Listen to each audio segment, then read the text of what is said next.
Oh, welcome sa ating channel mga kabagis. Kahit gabing-gabi tumitirada yung aking mga anak. Oh, aking anak ko pawis na pa eh. Sabi tapos na kanina eh. Di ba pala nang lahat eh. Ayan.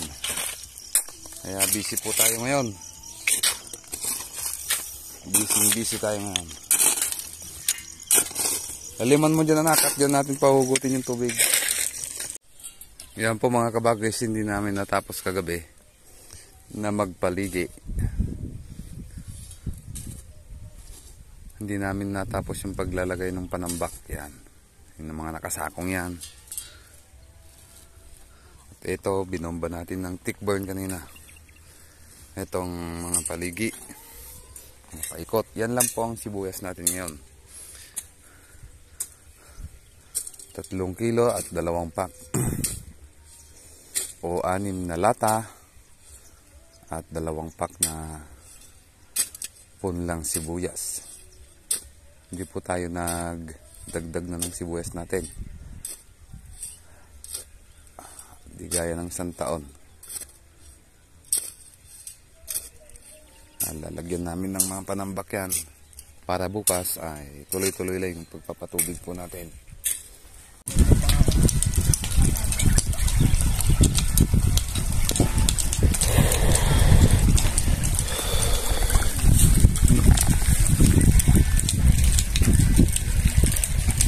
Parang kaluwag sa video. Kaya lang yan. Parang maluwag sa video. Hindi ko na po na-video yung aking punla. 40 days po niya, 26. At pinunod na rin. May nagbubunod doon, nagpapatay po ngayon. Hindi ko na na-video. Marami tayong trabaho. Dito ako mag-isa ako nagpapatubig dito sa aking pinapatanim na sibuyas. Ito nga yung unang tanim. Napakaganda na magulas. At medyo makulimlim po ngayon. At maganda yung pagkakatubig natin. Yan po yung naitanim kaninang umaga. Maganda yung pagkakatigmak sa tubig. At makulimlim po kanina. Tuloy-tuloy ng arangkada niyan. Bukas, tayo na yan. Yan nga, halos gustong tumayo. Ito naman yung tanim ngayong tanghali. Yung 3 block. Kaninang umaga yung 3 block doon. Bali, naka-4 na block po sila. Mga kabagis. 4 na block po dito. Tsaka ito. Bali, 6. Sa 2, 3, 4, 5, 6. Sa ngayon po ay nakadalawa na sila bago sila umahon mamayang 3:30 ay baka sakaling mayari pa nila yung 2 block doon sa baba. Ito nga po yung sinasabi ko na ibang technique na gagawin natin. Ito yung bagong tanim kahapon. Gawa nga ng pagod tayo masyado, hindi na natin naisabog yung mga pataba. Ngayon pa lamang natin sasabugan ng pataba. Yan po yung naging resulta. Yan yung mga tanim natin kahapon. Ganda ng tayo niyan kaninang magang-maga. Yan ay lalagyan na natin ng triple 14. Ito po ay sasabugan natin ng 2 bag. Hati-hati ko lang yung pataba para madaling buhatin. Ano po? 2 bag sa 3 kilong binhi ng punla na naitanim ang sasabog natin. Okay. Kabagis, konti lang ang lalagay natin. Kasi parang panlang natin to. Yung tinatawag nilang paupo o kaya pasunong. Kunti-kunti lang ang pagsabog. Buti lang mayroon siyang masipsip. Sisipsipin yan sa pangalawang tubig. Kasi nahuli na po tayo dito. Kaya kailangan na nating magsabog ng ganito. Papaikutan lang natin.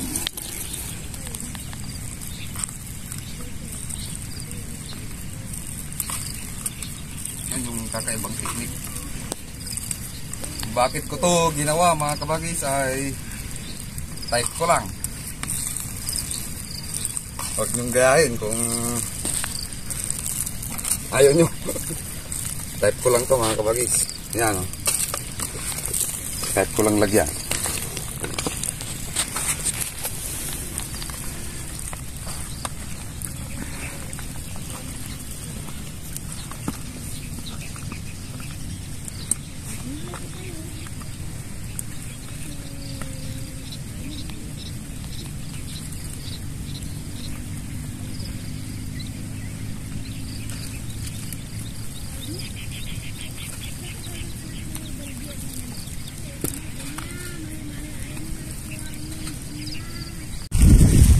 Ay, kasobrang init naman ngayon ng mga kabagis. Buti na lang at nakagad po natin yung patubigin natin. Yan, napakalakas ng tubig. Oh. Ayan, oh.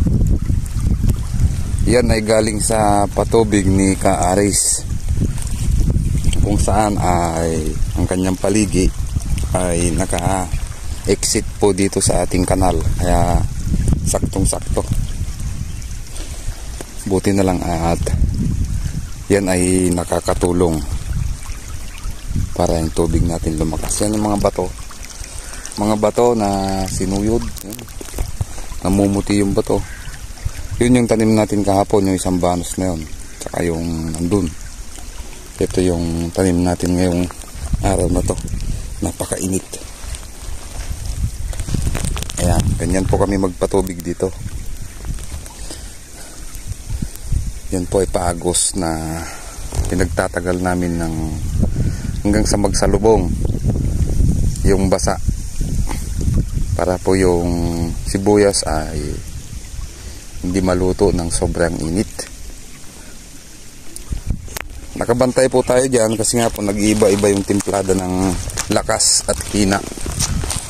Minsan may babarahan yung ating kanal, magkakaroon ng dumi yung timplada, kagaya po nito.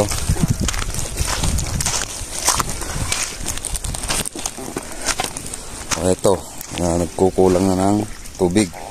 Buti na lang nagsalubong na. Yeah, okay lang yan. Yan, tinitimplan po natin. Nagpapare-parehas natin halos yan.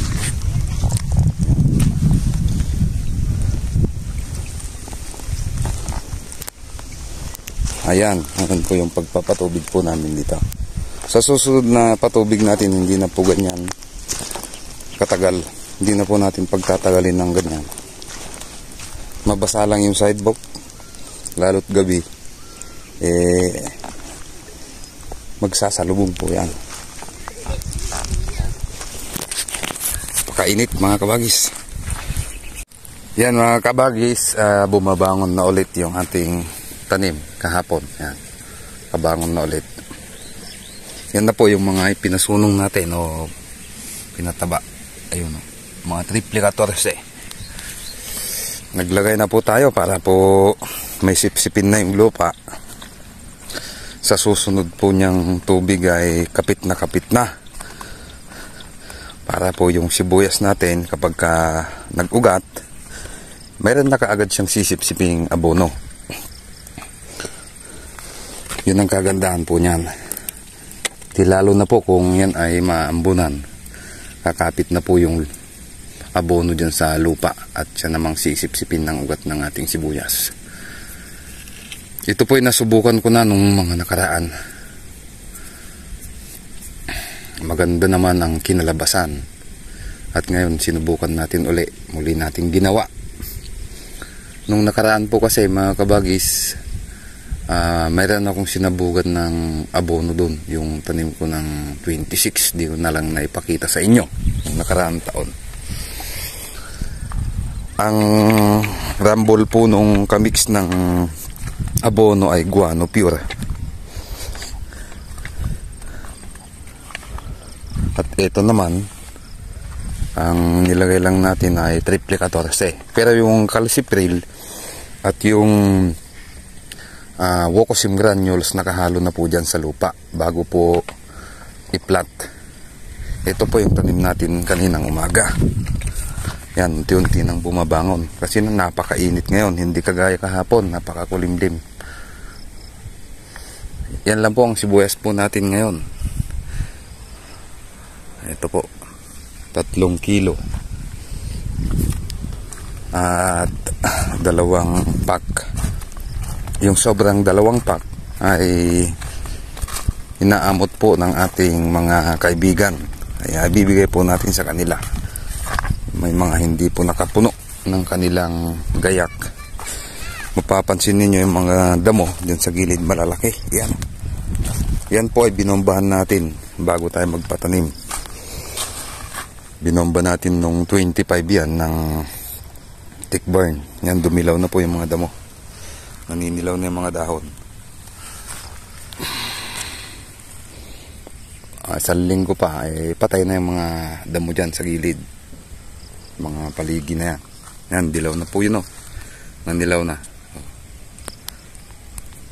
At sa mga gili kong mga subscribers at mga bagong kaibigan, mga followers, mga sa Facebook at sa ating page, kung minsan po hindi ko nasasagot yung inyong mga katanungan, gawa nga po ng kapag busy tayo, pag pagod na tayo,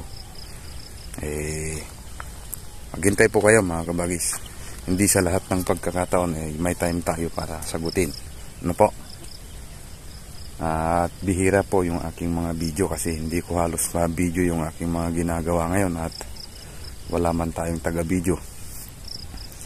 Wala naman tayong tiga-edit. Ako lang din. Kaya kung mapapansin po ninyo yung mga edit natin ay edit pang magsasaka lang.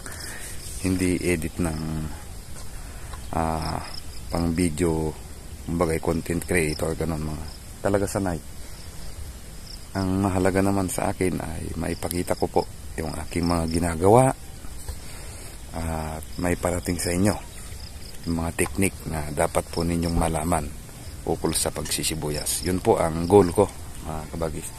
At baka sakali sa susunod na pagkakataon mas lalong gaganda pa ang editing. Pag-aaralan po natin yan mga kabagis. Hello guys, good morning ulit. Ito sinasabugan natin ng Atlas Triplicatorus, itong bagong tanim na sibuyas. Ito po yung tanim kahapon. Ito yung panghapon at yun yung pang umaga. Doon sa taas. Doon. Nagtataka kayo bakit ako nagsasabog ng pataba. Kanyan. Kanya-kanyang diskarte yan. Pwedeng gayahin, pwede namang hindi. Kaya lang. Ganyan lang, oh. Wala tayong taga-video. Video natin yan. Yan na po yung mga pataba. Ganyan lang kanipis.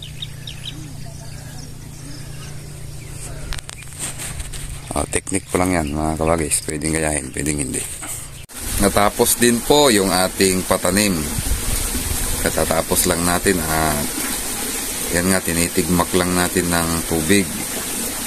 Ang pag-a-apply na po natin ng pamatay damo ay bibilangin na po natin sa mula sa 27. Papagit na tayo. 27, ang bilang nun 28, 29, 30, 31, 1, and 2. Mga ados, baka applyan po natin ng pamatay damo yan sa January 2. Ang gagamitin po siguro natin ay maglalagay na po tayo ng Clay 2D. Subukan naman natin yung Oxyprel at Clay 2D. At maghahalo na rin po tayo ng machete. Ang machete ay pang-control po natin ng buto. At may bisa po yun na epekto sa ating sibuyas. Pabeberdehin po niya yung talbos at yung dahon. Makikita nyo naman ang magiging resulta nun mga kabakis. At time to time yung aking ginagawa ay papakita ko sa inyo at yung resulta ng ating paggamit. At hanggang dyan mga kabagis, abang-abang na lang sa aking gagamitin. At wag po kayong maiinip pagka hindi ko kaagad nasasagot o nare-replyan yung inyong mga chat. Kasi busy din po tayo, kailangan din natin magpahinga.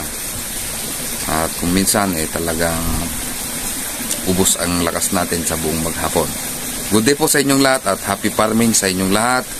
Shout out po sa inyo dyan sa Mindoro at sa Isabela, Vizcaya, Nueva Vizcaya, Masbate, Mindanao, kung saan man may nagsisibuyas na sumusubaybay sa atin. Shout out po sa inyong lahat. Mabuhay po kayo. At mabuhay din ako. Okay.